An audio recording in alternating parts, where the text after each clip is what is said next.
filming today a little bit later than usual. Hope you don't mind. It doesn't really make a difference to you, it just makes a difference to me. Just that my turnaround on this has to be a little bit faster than normal, but I think y'all are gonna mess with it regardless. Today we are going to finish doing my Q&A. I'm not gonna get through every single question that I got, but I'll be able to get through as many as I can and do my best there. And hopefully I don't end up like speed running. If you saw yesterday, the first half of the Q&A, I was mainly answering questions from TikTok, and they were like in relation to I know we talked about religion, and we talked about what liberation for women looks like. I gave you guys some like dealing with internalized homophobia tips. Venus is out of here. Can you believe it? So I know that, sorry, I like lost my question that I wanted to start things off with. Oh my God. So hopefully Venus ends up not being too big of a problem here. But yeah, so I wanted to like dive in mainly to the Instagram questions today. Like I said in my last video, if you guys wanted to be like asking me questions, because I do think that I want to start doing more like asking you guys questions on here, or like doing Q&As and stuff. I'm probably gonna be doing them mostly on Instagram because I realized that like, I don't know, I never utilize Instagram stories. I don't utilize stories in general, but I especially don't utilize the ones on Instagram, and I'm realizing that it's actually kind of like nice to be doing it like that. So yeah, you can follow me on there. It's gonna be the same, my same name is here. It's just gonna be a dot in between. Okay, so let me start. What do you believe romance / relationships should look like from a feminist POV? So I think including feminism and the way that I handle relationships, I think it's different because I don't date men. I feel like if I was dating men, then I might have a different thought process on the matter. I think that at least the thought process should be the same, and that you should always just be looking for somebody who respects you. And I think actually really I don't want to say the onus is on women, because I'm not trying to like say that it's like our responsibility or whatever for how we get treated, for if, you know, people, especially men, mistreat you. But I do think that it's important to familiarize yourself with what it looks like to be respected and what it looks like to be treated well. I feel like a lot of the time we are kind of taught this, like shown this like bottom of the barrel treatment, and this idea that like women, I always use the example, or like I think about Beauty and the Beast, right? And how like Belle like falls in love with the Beast while he's obviously still in beast form, and that's kind of looked at as like her being extremely virtuous and kind and good, and like that's what good women do, is they can like love men in their most beastly state. And I think getting over ideas like that and having to kind of familiarize yourself with what it looks like to really be respected as a woman, because that's not something that I think we're really taught to do and to care about. So like having someone who respects your bodily autonomy isn't making you feel bad if you don't want to engage with intimacy, but also, you know, if you do, not shaming you or side-eyeing you for that. If that person does anything that makes you feel, I'm trying to like think of examples that I've kind of gone through. There's not that many I can think from like my more recent experiences, but I've really had like engages with people where, I don't know, like somebody asked me for like explicit pictures and I didn't want to send them, and I didn't. But you know, like knowing, being able to feel comfortable enough to like assert your boundaries, I think like familiarize yourself with what it looks like, what it feels like to be respected, and then I think like insisting on being respected after that is going to be a lot easier. So that's, I guess, broadly speaking.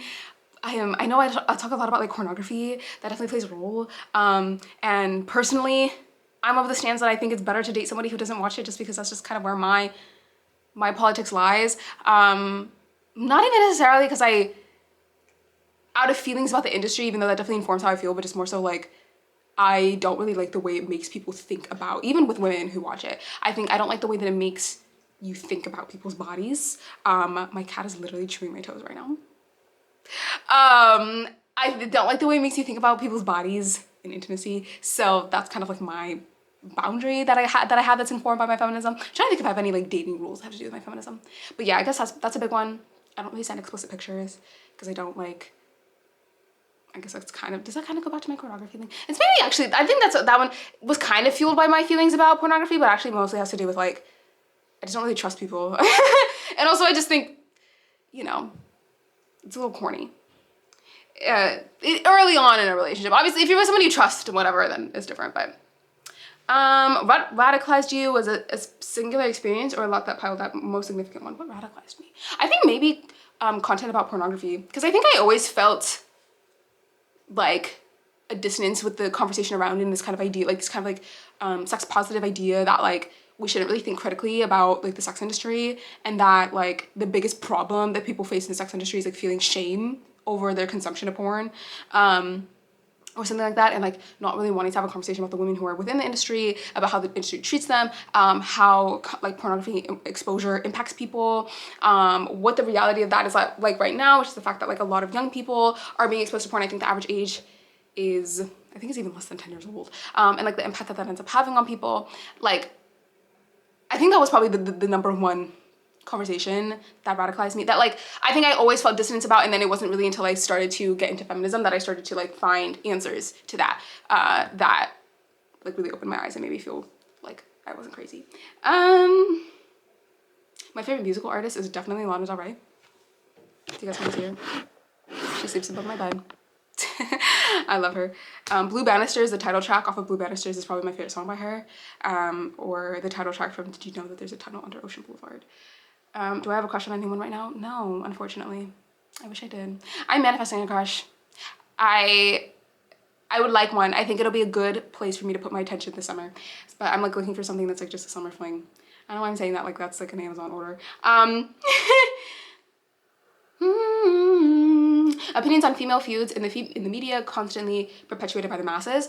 Yeah, I think we're just like, I think we're really used to women fighting with one another. I think like the public, you know, the general public likes feuds between virtually anyone. And I think that like more women, broadly speaking, are famous, or they're more like in our faces, if that makes sense. Like I think like, is this my perspective just as a feminist, or is this actually true? In that like, if you were to ask me to name like 10 famous people, I'm probably gonna mostly name women. Obviously there's a lot of famous men, but I feel like a lot of them are in sports. Like music, they're mainly in rap or like country, if you listen to country.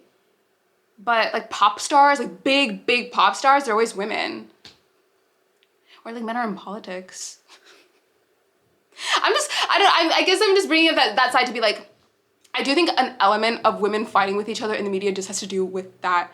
I think women tend to have more, women I think are put in a position where they have to like reinvent themselves all the time, and they always have to be really public facing and put like a lot of energy and attention into their persona, their archetype, their brand, and that I think could play a role in like feuding with people. And I mean obviously women are pinned against each other, which I think is like a pretty, you know, we all know that happens, so I think that plays a big role. But I'm trying to think if I have like a hot take on that. I guess my hot take is that I think partially it might just have to do with the fact that like, I think we like, because we do kind of treat celebrities like they're not humans, and we treat women like they're not humans. So I think it makes a lot of sense for us to make women famous, and then kind of demand that they just like remain our dancing monkeys forever. And a part of that might be like, fight with that other dancing monkey, because that's entertaining to us, you know? I think I answered the well-spoken one in my last video, but I'm getting more questions about that, but just write a lot. That is my recommendation for becoming more well-spoken. I don't have any conspiracy theories. God, I believe a lot of them. I'm incredibly gullible. I'm very moved by a good conspiracy theory, but I don't have any presently.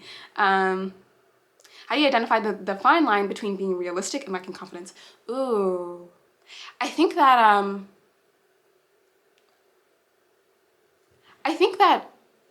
you, I guess, make that distinction. It's a little bit of a vague question, but I think you make the distinction through identifying viability. Like if you have a goal and you're trying to figure out whether or not you're being, how is it worded? How do you identify the fine line between being realistic and lacking confidence?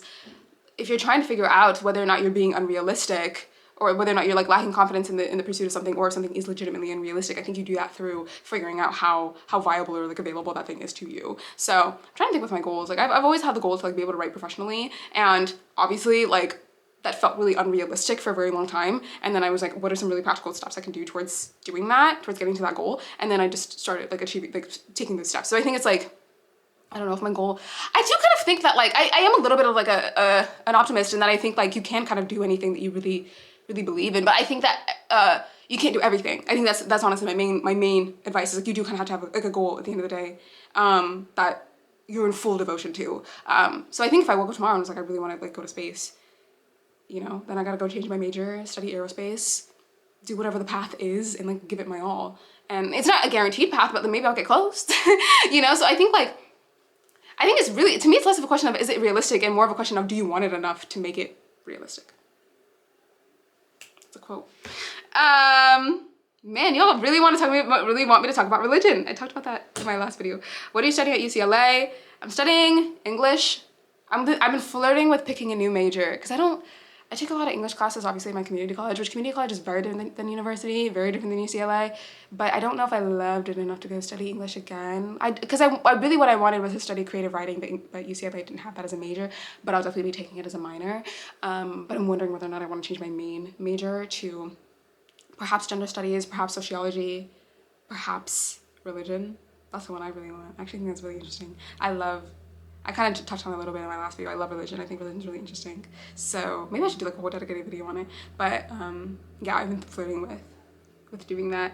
What are your opinions on the Barbie movie? Oh my god, I feel like the Barbie movie was like a necessary evil. I feel like people really hate the Barbie movie and feel like it was like very like manicured, not manicured, what is the word I'm looking for?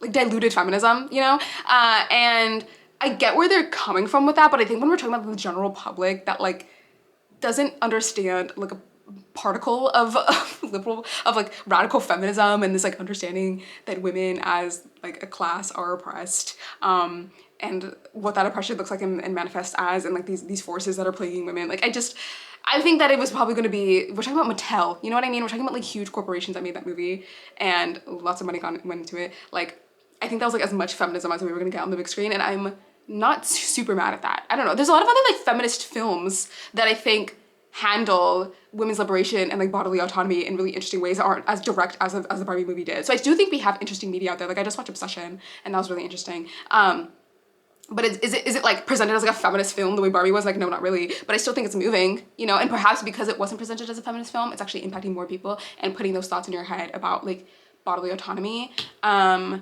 like women's bodily autonomy and like the nice guy epidemic. It might put those thoughts in your head more. You might be more receptive to it if you're someone who's kind of like, if you're not really on board with feminism, or if that's kind of a conversation that you find to be a little bit like annoying, which I imagine anyone watching this video is not gonna be that person, but just in case you are, I guess. Ideas on what else we can do other than call.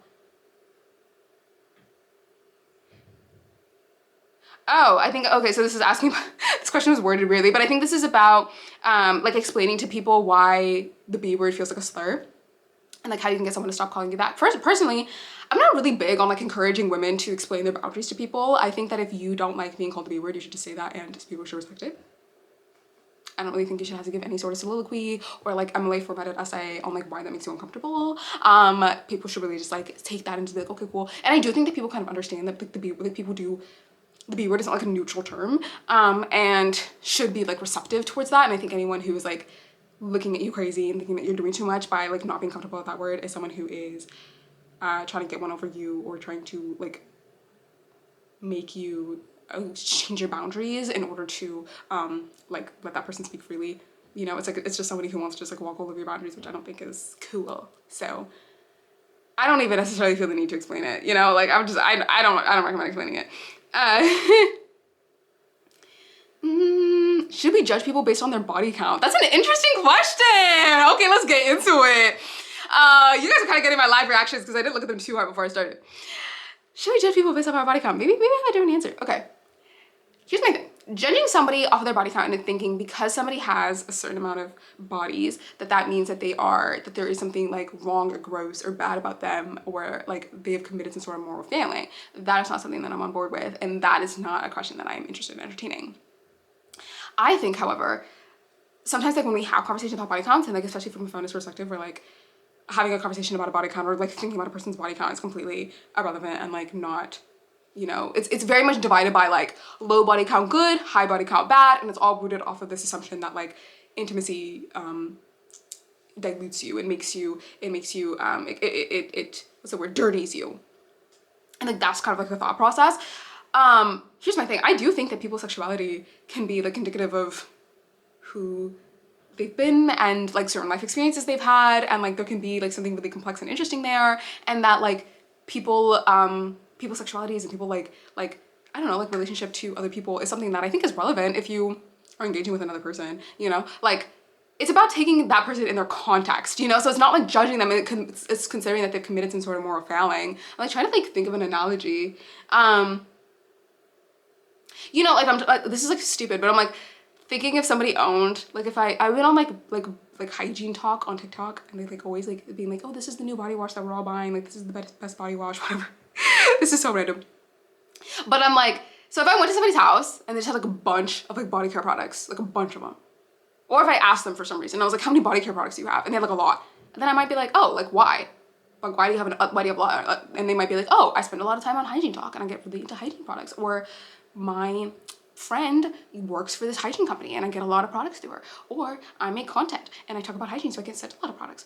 Or I have OCD and I am really worried about smelling bad, so I compulsively buy a lot of products. You know, there's like a story there. You know what I'm saying?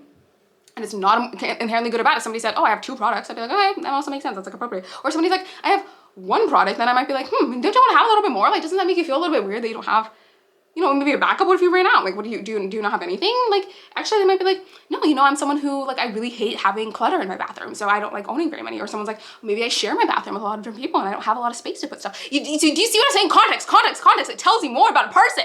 So I think with like a body count, I don't think that's how I present it. Like, personally, I don't think I've ever asked anyone what their body count is. I think it's about like, and I feel like this makes sense to me and I'm hoping this makes sense to you. I'm just assuming that if you're someone who like likes my content, that like hopefully your brain has like expanded in a way where you can like have this conversation from like an enlightened, non-sexist, non-patriarchal standpoint. But in my head, it's like, if I was messing with someone and then found out their body count and their body count's like a high number, quote unquote, right? Then I might be like, oh, what happened? And maybe they're like, oh, I was in an open relationship where we like really wanted to experiment and we had like a bunch of these experiences, and then we can like have a conversation about open relationships. We can have a conversation about monogamy and non-monogamy. We can get into a conversation. I can learn more about that person's perspective and feelings towards monogamy and casual intimacy and blah blah blah. Or that person is like, there was a point where I was using casual intimacy as a form of self-harm because it made me feel like because I had low self-esteem, or you know, like I was like having these negative intimate experiences, but I just compulsively kept engaging with them. Like, this is definitely a story I've heard from some people. You know, I compulsively kept engaging with it because I just like wanted to feel something. You know what I mean? Anything could be a form of self-harm. And I'm like, oh my God, okay, let's like have a conversation about that. Like, how are you doing? Where's your mind at it now? Like what was that soothing for you, you know? Or like if somebody had like, you know, crazy amount, they might be like, oh, you know, I was a sex addict at some point in my life. And then like there's a whole conversation that can be had there. Now once again, if somebody told me that their body count was like 1 or 2, I might be like, oh, what happened there? Especially if it's given like age and like context. If it's like an expectation that number might be a little bit higher, maybe somebody's like, I'm deathly afraid of intimacy. I have an avoidant attachment style. I have a very difficult time opening up to people. Whole other conversation there about like your relationship to intimacy, your relationship to other people, your childhood trauma. We can get into a whole conversation about that. Or, you know, I was in one committed relationship for a very long period of time and it only ended up being that one person. Boom, another conversation. Do you see what I'm saying? Are you catching my drift? That it's not about saying that how many people you've been with reflects any amount of your morality or whatever, and it's not saying that there's a right number or a wrong number to have. It's just about saying like this number, the same way that any other piece of information about your life, how much money's in your bank account, how many siblings you have, what school you went to, like any other piece of information can give you context to who a person is. And I think that like if it is a conversation that for some reason, you know, you want to have, which I think is actually normal to talk about like past relationship experiences and whatever, when you're talking to a new romantic prospect or whatever, even just chatting amongst friends, like that's a normal topic to come up, to come up. And I think saying like any conversation or whatever about a person's body count is like inappropriate and not like relevant is like, I don't know, girl, I'm like, we can have the conversation. It's just about like, let's not put our morality, our worthiness as human beings on the line, you know? It doesn't need to mean that much, you know? Because I've definitely met people where I'm like, I've definitely met people where they have like very, very little experience. And that was a little bit, not a turn off, but definitely made me think like, maybe a little bit concerned about like, you're still in an experimenting phase. Like how much can I trust that you're serious? And that, you know, gave me a certain piece of information. You know what I'm saying? So I'm definitely not coming from a side of like, I think like a less amount of bodies is better. And I'm also like, I've known people who have like more, and I think that's also useful to know that somebody like has experimented and knows what they want and knows what they like and knows who they are and like can say, I want this, and you know that you can like trust that information a lot because they've experimented. Sometimes that's how that information can manifest in a person's brain. It doesn't matter. It's just like, don't judge who they are fundamentally because of that number. And yeah, don't have an assumption that a lower number is better and a higher number is worse. Hold tight, babe. That's actually a really interesting question. Thank you to whoever asked that. Okay. Oh, I mean, this is kind of a similar question. What do you think about the social context behind waiting for marriage? What do you think about, what do I think about the social context? I mean, obviously most people who do it are religious. So there's a religious element there, which I'm like, I don't know. I said in my last video that I feel weird talking about religion because I like to separate it from like religion as an institution versus like people's like individual relationships with the divine.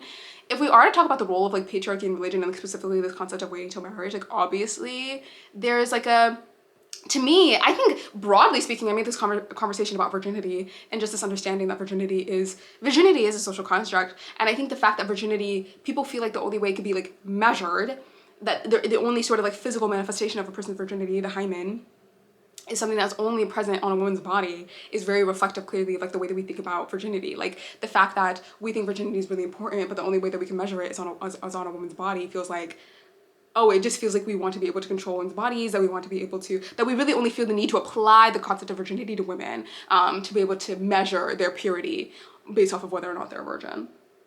And so I think like, I feel like that lends itself to religion, right? Like if we kind of have that framework of you have to be a virgin until marriage, it's like you just want women to be like pure until marriage, which is like all based off of this idea that, you know, like your body, that like men are gonna defile you if you've been with other people, which to me, you know, I think a lot of the time it has to do like with men's way of securing paternity by saying like, you know, they want to be with a woman who hasn't been intimate before and doesn't have any other children, and that they can kind of be the one to know, first of all, that all those kids are theirs, but then also to be able to like be kind of the person that like removes the purity of that from that woman, and in that way be like her savior, or like her, like you both like give her honor by like her waiting. I know we're having a very like esoteric conversation right now, but like her waiting until marriage can be a way of like, oh, that woman is like holy and pure and valuable, so you as a man kind of get to like be a part of like making her like a valuable woman. But then you also get to be the thing that defiles her, that if she were to like leave you and know that you've kind of had this impact on her body or whatever, that's also like very like you've had that like major impact on her, you know? I'm just kind of spitballing of like what ideas come to mind when I think about like virginity and marriage or whatever, but do whatever you want. Do whatever makes you feel comfortable. My dream travel location, Iceland. I'm Fiji, but I don't know if that's a cop-out because I'm watching Love Island right now. Thoughts on when women occupy men's spaces, they're devalued, and they use the example of like teaching and humanities. I think a lot of that just has to do with the fact that we expect women to be in those positions of care.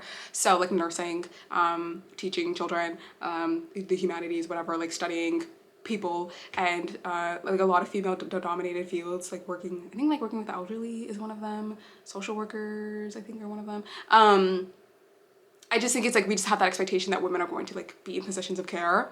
So I think that they become undervalued because we don't really value women's labor. So by extent, we don't value the jobs that they mainly do. What do I think of gay men in women spaces and feminism? Well, I think broadly speaking, gay men in feminism, I think I am of the stance that I believe a man can be a feminist. I know a lot of women don't believe that. I don't know, I'm still thinking about that, like whether or not I think that's really possible, but that makes sense to me. I think it's just like, are you pro or anti women's liberation?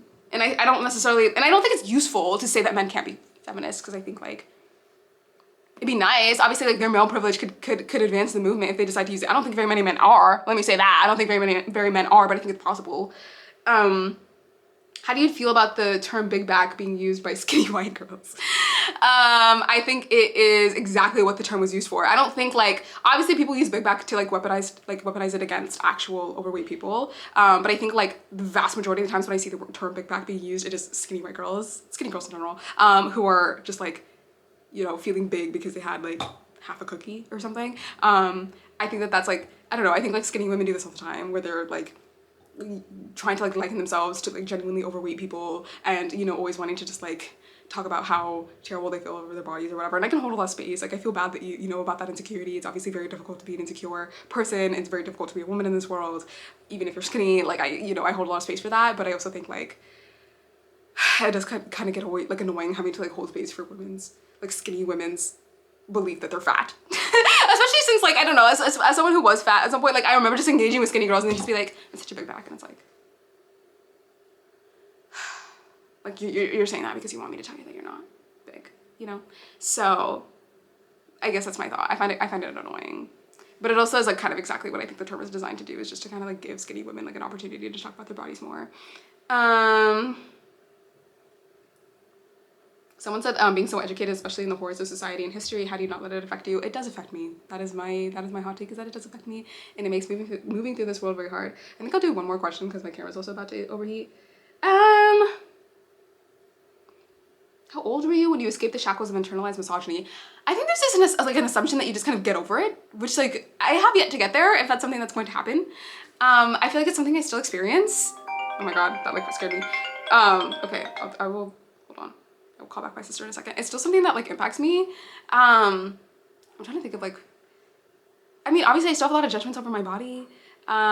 Maybe sometimes I have judgments over other women, and I might see a woman who I perceive due to certain ways that she looks as being like ditzy or whatever, and I have to correct it. It's always a correcting thought, but I think it's important to measure yourself not by your first thought, but by your second thought, because your first thought in a lot of ways is automatic, but how do you react to your own thoughts is a better representation of who you are. So I don't necessarily think the goal needs to be like get over internalized misogyny, but just educate yourself and kind of always have that dialogue going on within yourself, and eventually like things do get better, and I think the thoughts get quieter.